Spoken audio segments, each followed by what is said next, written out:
புகழ்பெற்ற மதுரை மீனாட்சி சுந்தரேஸ்வரர் திருக்கல்யாணம் இன்று கோலாகலமாக நடைபெற்றது.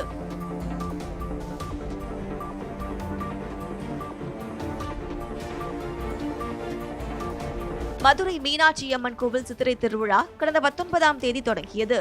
தினமும் காலை இரவு என இருவேளையும் மீனாட்சி சுந்தரேஸ்வரர் பல்வேறு வாகனங்களில் எழுந்தருளி மாசி வீதிகளில் வலம் வந்து பக்தர்களுக்கு அருள்பாலித்தார். விழாவின் முக்கிய நிகழ்ச்சிகளில் ஒன்றான மீனாட்சி சுந்தரேஸ்வரர் திருக்கல்யாணம் இன்று காலை நடைபெற்றது.